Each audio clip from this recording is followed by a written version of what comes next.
Class 12 physics का one of the very very important topic का नाम है इलेक्ट्रिक डाइपोल। ये टॉपिक आप लोगों के लिए इतना ज्यादा इंपॉर्टेंट है, इसीलिए बोल रहा हूं क्योंकि आगे जाकर तुमको फर्दर काम आने वाला है। इलेक्ट्रोस्टैटिक पोटेंशियल में काम आएगा, जब हम लोग इलेक्ट्रिक डाइपोल के बीच हम लोग टॉर्क निकालेंगे वहां पे काम आएगा। तो बहुत जगह में काम आता है इलेक्ट्रिक डाइपोल। तो इसको हम लोग बहुत बारीकी से समझेंगे और बहुत इजीली समझेंगे। यहाँ पे दो अलग अलग डेरिवेशन है, एक्सियल पॉइंट पे, इक्वेटोरियल पॉइंट पे, जो एग्जाम पर्सपेक्टिव से बहुत ही ज्यादा इंपॉर्टेंट होता है। एग्जाम इवन तो नीट एग्जाम के लिए बहुत ज्यादा प्यारा है और सीबीएसई बोर्ड के लिए भी ये बहुत ज्यादा इंपॉर्टेंट होता है डेरिवेशन। तो आज के क्लास में तो बहुत इजीली समझने वाले हैं, तो मेरे साथ बने रहेगा, उस वीडियो को देखते रहेगा। वीडियो खत्म होते थे आपको पूरा डिटेल्स में समझ में आ जाएगा कि इलेक्ट्रिक डाइपोल क्या होता है। सो मैं पहले बहुत बेसिक से स्टार्ट करूंगा, कुछ क्वेश्चन सवाल पूछ के, ठीक है। मान लेते हैं मेरे पास कोई एक चार्ज है, प्लस Q1 करके कोई चार्ज है, तो क्या इसका इलेक्ट्रिक फील्ड बनेगा? आप बोलोगे हाँ भैया ये तो बनेगा इलेक्ट्रिक फील्ड। और इसका इलेक्ट्रिक फील्ड का डायरेक्शन किस तरफ होगा? इसका इलेक्ट्रिक फील्ड डायरेक्शन आउटवर्ड होगा, मतलब ये बाहर तरफ निकलता हुआ दिखेगा। लेकिन अगर मान लो मेरे पास एक अगर नेगेटिव चार्ज होता, अगर मेरे पास कोई एक नेगेटिव चार्ज है, तो क्या इसका फील्ड बनेगा? हाँ, इसका भी इलेक्ट्रिक फील्ड बनेगा। लेकिन इसका इलेक्ट्रिक फील्ड किस तरह बनेगा? इसका इलेक्ट्रिक फील्ड इनवर्ड होगा, यानी कि अंदर तरफ मिलेगा। लेकिन अगर मान लो अगर दो चार्ज को मैं साथ में रख दिया तो यहाँ पे क्या बनेगा? यहाँ पे बन जाएगा इलेक्ट्रिक डाइपोल। यानी इलेक्ट्रिक डाइपोल एक ऐसा सिस्टम होता है, two equal magnitude of charge को हम लोग जो पास पास में रखते हैं, यानी कि देखो ये हो गया माइनस चार्ज और ये हो गया प्लस चार्ज, तो दोनों का मैग्नीट्यूड सेम है। ये भी 5 कूलम का है तो ये भी 5 कूलम का, ये भी 3 कूलम का हो तो ये भी 3 कूलम का, यानी कि दोनों का मैग्नीट्यूड सेम है। और जब कोई डिस्टेंस में रखा जाता है तो यहाँ पे बनता है इलेक्ट्रिक डाइपोल। तो ये तो तुमको समझ में आ गया। हम इसको थ्योरेटिकली हम लोग बोर्ड में कैसे सॉल्व करेंगे, चलो इसको हम लोग देखते हैं। अगर मान लो मेरे पास अगर मान लो माइनस Q चार्ज होगा, तो इसका इलेक्ट्रिक फील्ड का डायरेक्शन किस तरफ होगा? इसका इलेक्ट्रिक फील्ड का डायरेक्शन इनवर्ड बनेगा, मतलब अंदर तरफ बनेगा। लेकिन अगर मान लो मेरे पास कोई अगर पॉजिटिव चार्ज है, तो इसका इलेक्ट्रिक फील्ड का डायरेक्शन किस तरह बनेगा? इसका इलेक्ट्रिक फील्ड का डायरेक्शन होगा आउटवर्ड। बस ध्यान रख सकते, ठीक है। और हमको इलेक्ट्रिक फील्ड निकालना भी आता है।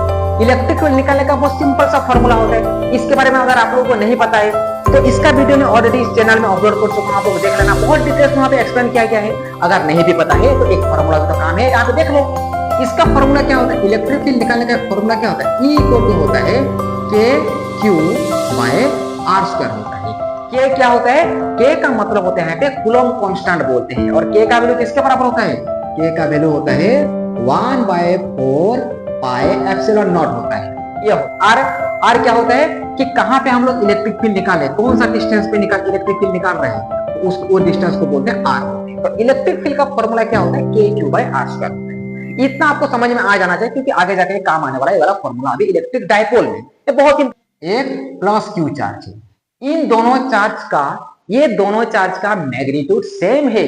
मैं क्या बोला आप लोगों को? ये दोनों चार्ज का मैग्नीट्यूड सेम है। मैग्नीट्यूड का मतलब इसका वैल्यू, अगर मान लो -2 कूलम का है तो +2 कूलम का होगा, ये 10 कूलम का -10 कूलम का है तो +10 कूलम का होगा। इन दोनों को डिस्टेंस पे रखा गया है, बहुत स्मॉल डिस्टेंस पे रखा जाता है। इस चीज को इतना भी ध्यान, क्या बोलते हैं? इसको बोलते हैं डाइपोल एक्सिस। बस इस बात को ध्यान रखें, ठीक है।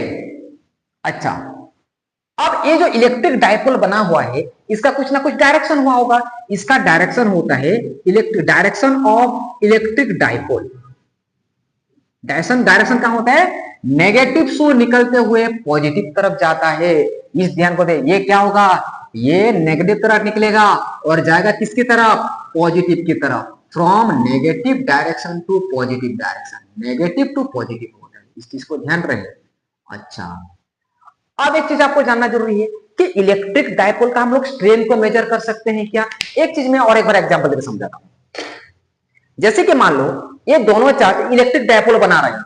अभी फिलहाल क्या, ये जो अलग अलग जो चार्ज है ये भी क्या बना रहे हैं? ये दोनों इलेक्ट्रिक डाइपोल बना रहे हैं। अगर मान लो ये दोनों पहले 1 कूलम का था, ये भी 1 कूलम का था, तो इलेक्ट्रिक डाइपोल 1 कूलम और ये भी 1 कूलम है। अगर मान लो इसके अंदर मान लो मैं चार्ज को ज्यादा कर दूं, ये 5 कूलम का हो गया, ये भी 5 कूलम का होगा, तो इलेक्ट्रिक डाइपोल का स्ट्रेंथ भी ज्यादा होगा क्या? ऑब्वियसली यहाँ पे ज्यादा हो जाएगा। तो कहने का मतलब ये है कि इलेक्ट्रिक डाइपोल का हम लोग लिखते क्या? इन दोनों का स्ट्रेंथ को कैसे मिलता है? स्ट्रेंथ ऑफ इलेक्ट्रिक डाइपोल, इस चीज को ध्यान रखना है। Strength of electric dipole, electric dipole का स्ट्रेन को मेजर करने के लिए हम लोग एक लेटर यूज करते हैं, उस लेटर का नाम हो गया पी। कौन सा है? पी है। वो वेक्टर क्वांटिटी है, उसके ऊपर क्या आ जाएगा? एरो मार्क आ जाएगा।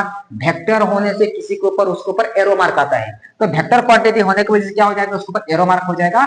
और इलेक्ट्रिक डायपोल का स्ट्रेंथ क्या होता है? बहुत ज्यादा इजी है। क्या हो जाएगा? इन दोनों के डिस्टेंस कितना रखा है? मैं 2a रखा है, इनटू एक चार्ज को पकड़ लो, कोई भी चार्ज का मैग्नीट्यूड पकड़ लो, 2a इंटू क्यू हो जाता है क्या? ये हो जाता है इलेक्ट्रिक डायपोल का स्ट्रेन को मेजर करने के लिए फॉर्मूला। यानी ये जो इलेक्ट्रिक डायपोल है दो फैक्टर के ऊपर बहुत ज्यादा डिपेंडेंट है। कौन कौन सा? एक हो गया चार्ज और एक हो गया डिस्टेंस। मतलब अगर चार्ज अगर ज्यादा हो गया तो यहाँ पे क्या होगा? वहां पे इलेक्ट्रिक डायपोल का स्ट्रेंथ भी ज्यादा हो गया। अगर मान लो यहाँ पे अगर मान लो डिस्टेंस को भी ज्यादा कर दूंगा तो अभी इलेक्ट्रिक डायपोल का स्ट्रेंथ भी क्या हो जा रहा है? यहाँ पे ज्यादा हो जा रहा है। इतना आपको समझ में आ गया होगा। अच्छा, अब ये वाला एक्सिस को क्या बोलते हैं? This is called dipole axis बोलते हैं। और परपेंडिकुलर बाइसेक्टर का अगर कोई मान लो कोई लाइन आता है इसमें, परपेंडिकुलर बाइसेक्टर का मतलब एक ऐसा लाइन जो इसके जो एक्सिस को टू इक्वल पार्ट में डिवाइड कर दे, उसको क्या बोलते हैं? इसको बोलते हैं परपेंडिकुलर बाइसेक्टर। मतलब टोटल डिस्टेंस अगर 10 होता तो आधा आधा 5 और 5 होता, दैट मींस ये हो जाएगा ए और ये हो जाएगा ए। और ये जो लाइन आया इस लाइन को बोलते हैं equatorial line.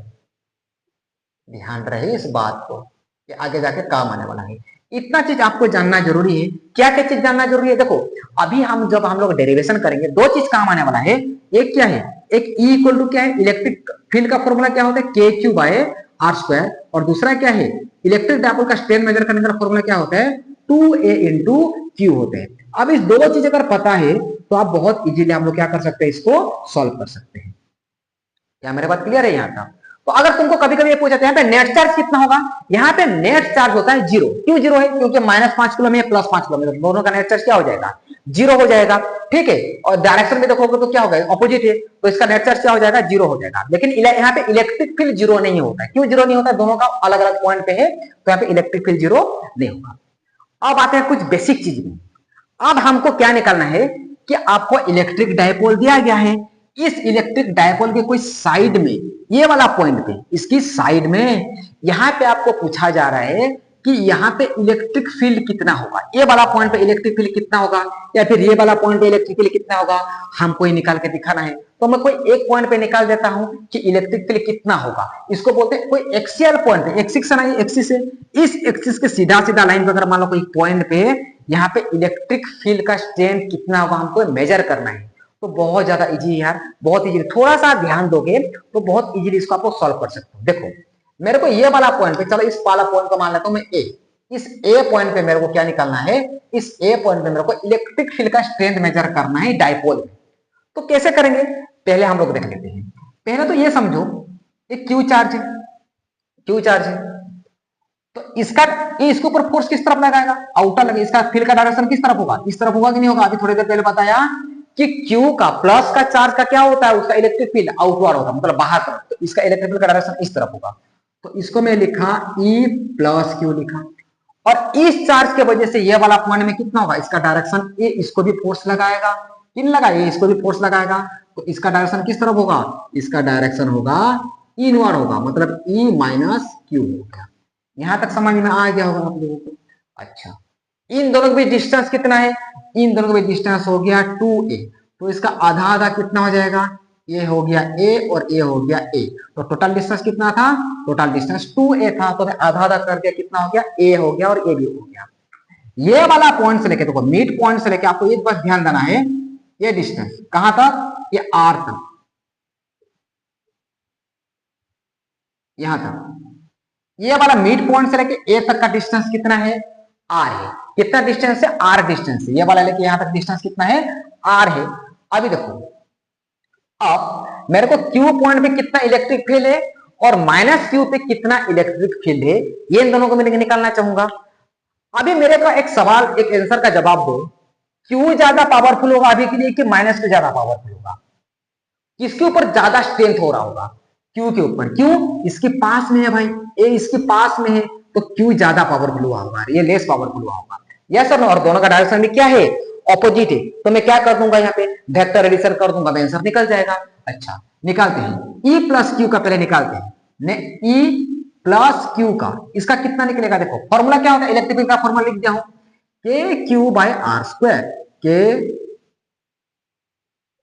Q by are square, के को के, क्यू कितना है, देखो क्यू कितना है, क्यू तो क्यू ही है, आर अभी निकालना है डिस्टेंस, मेरे को ये वाला पॉइंट से लेके ये वाला पॉइंट तो मेरे को डिस्टेंस निकालना है, तो ये डिस्टेंस कितना है, ना आर है ना ए है, कितना है डिस्टेंस, हमें इसी इजीली निकालते हैं, टोटल यहां से लेके यहां डिस्टेंस कितना था, आर था, देखो ये वाला पॉइंट से लेके ये वाला पॉइंट डिस्टेंस कितना है, आर है, और ये कितना है, ए है, टोटल आर है ये, और ये कितना है, ए है, तो ये कितना हो जाएगा, ये हो जाएगा आर माइनस ए, यहां से लेके यहां पे कितना हो जाएगा, आर माइनस ए, और ये वाला पॉइंट से लेके ये वाला पॉइंट डिस्टेंस कितना होगा, टोटल था आर, और ये कितना है, ए है, तो ए डिस्टेंस कितना हो जाएगा, ये हो जाएगा आर प्लस ए।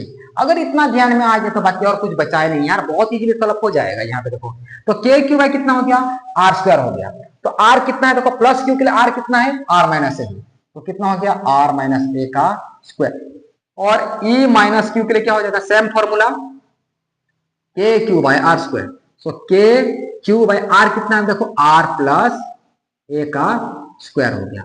अभी थोड़ी देर पहले आपको क्या बताया, कौन ज्यादा पावरफुल है, ई प्लस क्यू, तो नेट इलेक्ट्रिक फील्ड निकालना है, net electric field at axial point, eight axial point, तो कितना हो जाएगा, E plus Q minus E minus Q कर दो, निकल जाएगा, क्योंकि दोनों का डायरेक्शन ऑपोजिट है ना, तो माइनस ही करूंगा भाई, दोनों का डायरेक्शन सेम होता तो मैं प्लस करता, ये इस तरफ डायरेक्शन है, इस तरफ डायरेक्शन है, इसीलिए आप लोगों को इलेक्ट्रिक फील्ड का डायरेक्शन जानना जरूरी है, ठीक है। तो E प्लस क्यू कितना है, देखो E प्लस क्यू कितना है, के क्यू वैल्यू पुट कर दो, आर माइनस ए का स्क्वायर माइनस के Q by R plus A का स्क्वायर। अब इसको सॉल्व करते हैं, अब इसको जैसे ही सॉल्व करेंगे तो क्या निकलेगा, देखो यहाँ पे मैं एलसीएम ले लूंगा, अच्छा मैं ऊपर में के क्यू यहाँ में भी, के क्यू यहाँ में भी है, तो मैं के क्यू को कॉमन ले लिया, जैसे ही मैं के क्यू को कॉमन ले लिया तो यहाँ पे बचा कितना, 1 बाय आर माइनस ए का square minus 1 by R plus A का स्क्वायर। अभी देखो के क्यू को के क्यू लिख रहा हूं मैं, यहाँ पे एलसीएम क्या आ जाएगा, आर माइनस ए का स्क्वायर और यहाँ पे जाएगा आर प्लस ए का स्क्वायर, ठीक है।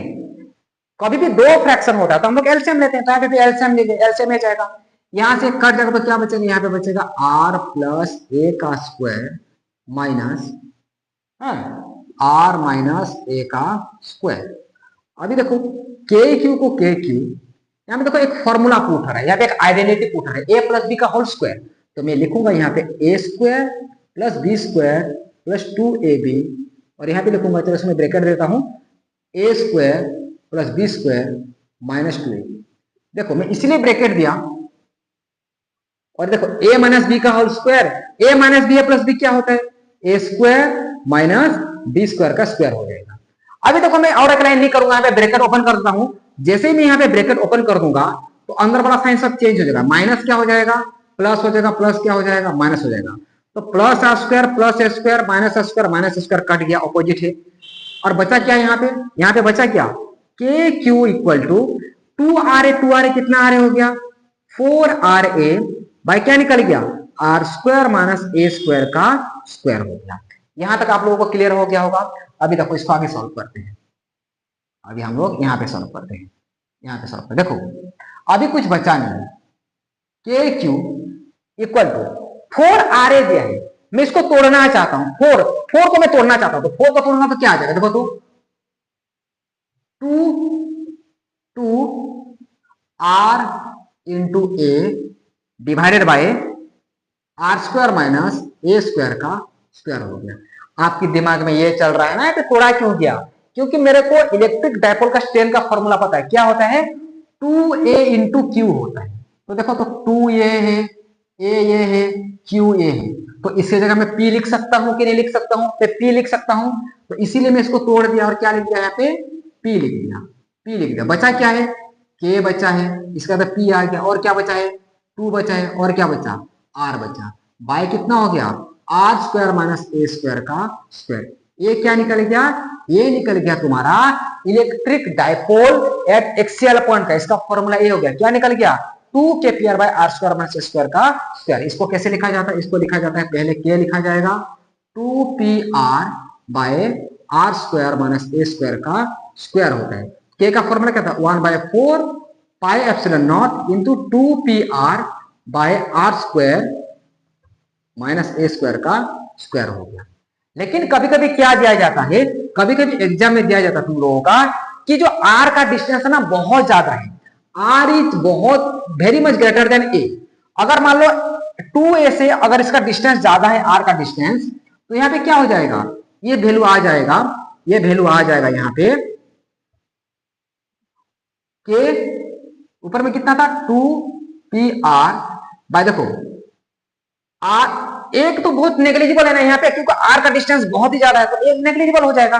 तो आर का पावर कितना का स्क्वायर का स्क्वायर कितना, आर टू द पावर 4, तो आर से आर कैंसिल हो जाएगा, तो क्या बचेगा 2kp बाय आर क्यूब हो जाएगा। मतलब यहाँ पे देख सकते हो कि एक्सियल पॉइंट पे इलेक्ट्रिक फील्ड किसका होगा, 2kp बाय आर क्यूब के बराबर होता है। यानी कहने का मतलब ये है कि नीचे आर दिया है ना, इलेक्ट्रिक फील्ड आर के ऊपर इनवर्स रिलेशन रखता है। मतलब डिस्टेंस अगर ज्यादा हो गया तो इलेक्ट्रिक फील्ड यहाँ पे कम हो जाता है। आए समझ में।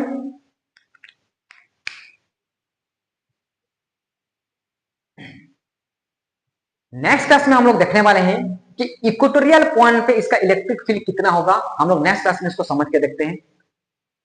नेक्स्ट क्लास में हम लोग समझने वाले हैं कि इक्वेटोरियल पॉइंट पे इलेक्ट्रिक डाइपोल में नेक्स्ट क्लास में हम लोग देखेंगे इक्वेटोरियल पॉइंट में इलेक्ट्रिक फील्ड कितना होगा। हम लोग नेक्स्ट क्लास में बहुत अच्छे समझने वाले हैं। अगर मेरा क्लास आपको पसंद आ रहा है तो प्लीज यार मेरे चैनल को लाइक कीजिए, सब्सक्राइब कीजिए। Thank you for watching, God bless you all.